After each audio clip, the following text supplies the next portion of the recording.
চেতনার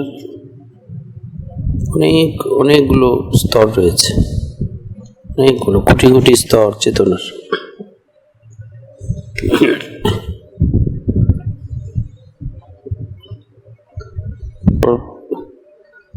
তো এটা দেখাটা কিছু না। ধূপকাঠিটা যেখানে জ্বলে আমরা গন্ধটা ভাবি ওখান থেকে বেরোচ্ছে, আসলে গন্ধটা কিন্তু ছড়িয়ে যাচ্ছে এই ঘর ওই ঘর। তো ওই অংশ একটা ওইখানেও আছে। তো এই যে কথা বলছে এখানেও ঠাকুর আছে।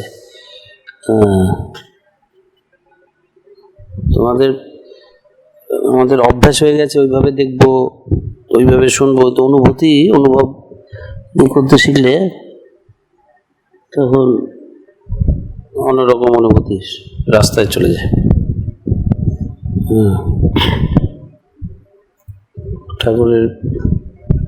ঠাকুরকে দেখেছে, তাহলে চেতনার ওই কোটি কোটি স্তর, কোটি কোটি, অনন্ত কোটি। খুব উচ্চ যারা হয়ে গেছে চেতনার, খুব উঁচুতে চলে গেছে,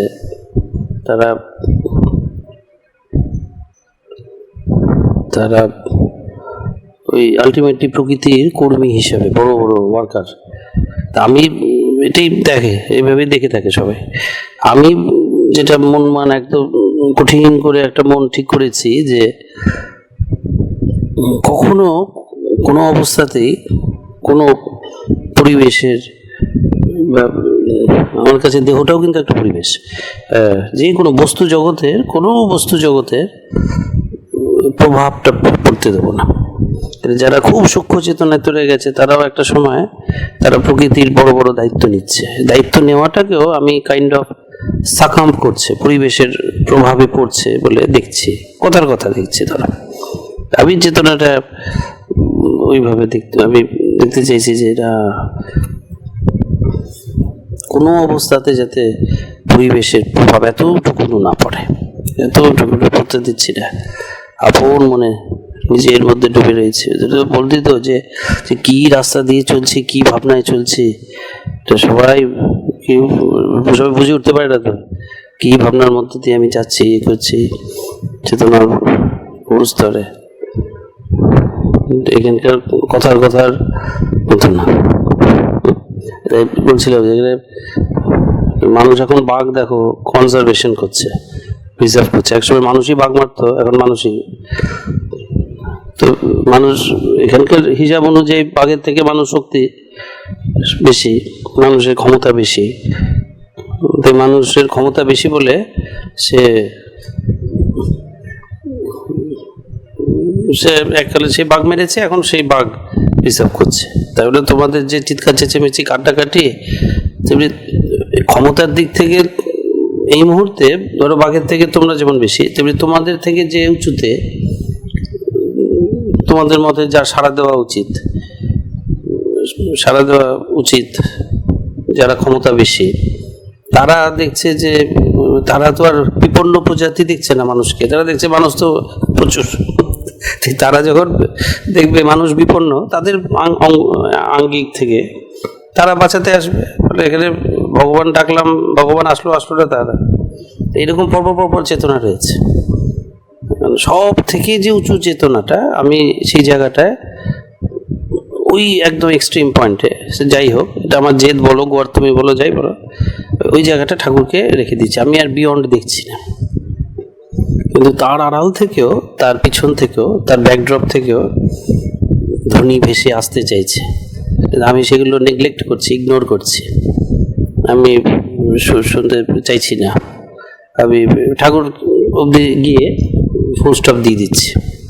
কিন্তু তাদেরও আকুলি বিকুলি, এটা ঠাকুরেরও খুব কষ্ট, ঠাকুরও কষ্ট পাচ্ছেন যে তাদের আরও যে সূক্ষ্ম, যারা আর একটু সূক্ষ্ম, এই ঠাকুর আছেন মানে এই মুহূর্তে যে জায়গাটা ধরো বিরাজ করছেন, এই মোমেন্টে যে চেতনাটা ঠাকুর আছেন, যখন ধ্যানে থাকি, এতে থাকি, মুহূর্তে সেই চেতনার ওই স্তরটায় রিচ করে যাচ্ছে। বাস্তবে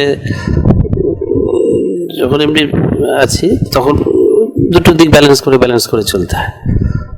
একা থাকলে সুবিধা, যে চেতনাটা খুব নিজের মতো করে আমি চালাতে পারছি, উঠতে পারছি, বুঝতে পারছি। লোকের মধ্যে এক্সার্ট করতে হচ্ছে, লোকের মধ্যে আমাকে লোকের মতো করে, আর লোক আমাকে আমার কথা বুঝাতে পারছি না, লোকের ভাবনা চিন্তার তাদের একরকম, আমার ভাবনা চিন্তা একরকম। তাদের যে ঠাকুরকে দেখেছে আজকে বললো না, গোনা থেকে এসেছিল বিরোহী গঙ্গা, সকালে ঠাকুরকে দেখেছে, আমাকে দেখেছে একসাথে, তার দেখেছি মানে ওই গন্ধটুক টেনে নিয়ে চলে গেছে। হ্যাঁ, স্মেল সেন্সটা এখানেও আছে, ওখানেও আছে, সব জায়গায় আছে। ওইখানে একটু বেশি কনসলিডেট করে দিতে পেরেছে, তাই ঠাকুরকে দেখে ফেলেছে। তাহলে কি এখন নেই, বা তখনই ছিল এখন নেই, বা এখানে গিয়ে এখন নেই, এটা না। এটা তো কালকেই বোধ হয় রাত্রে দেখেছে ঠাকুর আমার ঘর থেকে বেরিয়ে যাচ্ছে, আমি তো চুপ করে চোখ বন্ধ করে শুয়ে যাচ্ছি, কারণ ওর চেতনায় সব দেখে নিচ্ছে, করে নিচ্ছে। আমাদের দেখার আঙ্গিকটা আমি ওই মুহূর্তে দেখলাম। হ্যাঁ, ওইটা অপমানও এক ধরনের, যে ঠাকুর যখন ওই মুহূর্তে দেখা দিল, ওই মুহূর্তেই ছিল, ওইটা ভাবাটাও তো অপমান। সেটা ঠাকুর সম্বন্ধে আইডিয়াই নেই। চেতনা যে পরিব্যাপ্ত, সে যে এখনো রয়েছে, এইভাবে যেদিন ভাবতে তো কখনো ভাবিনি যে ওই সময় ঠাকুর, যখনও ঠাকুরকে দেখেছে কালকে, ওই সময় ঠাকুর ছিল, এই সময় নেই। তো জানে সব সময় ঠাকুর আছে। খুব গভীর, আমি গভীর রাস্তা দিয়ে যাচ্ছি, তো চেতনার যিনি এসেছিল, তো খুব উন্নত যারা, তারাও চেতনার প্রভাবটার মধ্যে এসে দাঁড়িয়ে পড়ে, তো অনেক সময় জিজ্ঞাসা করে তুই এই একা চলছ, কঠিন কনফিডেন্সটা পাচ্ছ থেকে। তাকে আমি বলেছি ওই যে ঠাকুর জড়িয়ে রেখেছে, ঠাকুর খোলা ছেড়ে দিয়েছে, দেখছে ভাবনাটা কোথায় কোথায় যায়, ঠাকুরও দেখছে, সাথে অনেকে দেখছে। কিন্তু আমি ওই জায়গাটা, ঠাকুর চোখের জল ফেলে চলেছেন, আমি যে ওই জায়গাটায় অন্য কারণ, আমি তার পিছন থেকেও, আড়াল আবডাল থেকে, ব্যাকড্রপ থেকে ঠাকুরের যে চেতনার হাইস্ট পয়েন্ট যেটা, সেই তারও বিয়ন্ড থেকে একটা কিছু ভেসে আসছে। তা আমি তাকে অসম্মান করছি না, আরো সূক্ষ্মতে যদি আমি করছি কি, ওইটাকে ঠাকুরের মধ্য দিয়ে ফিল্টার করে করে নিচ্ছি। ঠাকুরই তো সব সময় ওই হাইয়েস্ট জায়গাটা ঠাকুরই মেনটেন থেকে যাচ্ছে, বুঝতে পারছো তো? সূক্ষ্ম, আমি যেহেতু ওরা যাই আসো, এই মাঝখান দিয়ে বুঝতে হবে। একসাথে ধরো 4-5টা, এক মুহূর্তে 4-5টা ধরো, 9-10টা ধরো থট এসে সামনে দাঁড়ালো, কারণ একটা পার্টিকুলার থট ঠাকুরের, আর বাকি যে 8টা-9টা থট, ওটা ঠাকুর থেকেই বেরিয়েছে। যেহেতু আমি অন্য কাউকে রেকগনাইজ করবো না বা রেজিস্টারই করবো না আমার চেতনায়, কিন্তু ওরা আলাদা আলাদা আলাদা আলাদা রিপ্রেজেন্ট করছে এটা। আলাদা আলাদা। তো ঠাকুর আবার বলে দেয় যে এটা শোনো, এটা কিন্তু আমি। ঠাকুর সব সময়। আমি ছোটবেলায় একদিন জিজ্ঞেস করেছিলাম না, ছোটবেলায় যখন ছিলাম সুখচরে, আমি ডাকলে তুমি আসবে? চুপ করে তাকিয়ে রয়েছে, বলে আসবো মানে যদি একটু দেরি হয়, 1 সেকেন্ড 2 সেকেন্ড দেরি হয়, তখন তুমি উল্টে আমারে প্রশ্ন করবা যে তুমি 2 সেকেন্ড লাগলো কেন, তুমি সত্যি ঠাকুর তো নাকি অন্য কেউ? আমাকে জিজ্ঞেস করবা যে তোমার বাপের দিকের গোত্র কি, তখন আমি বলবো বাইচ্ছ, মামা বাড়ি গোত্র কি রথিত, হ্যাঁ যাক, 1 নম্বর, হ্যাঁ না, তাহলে তুমি আমার সত্যি ঠাকুর।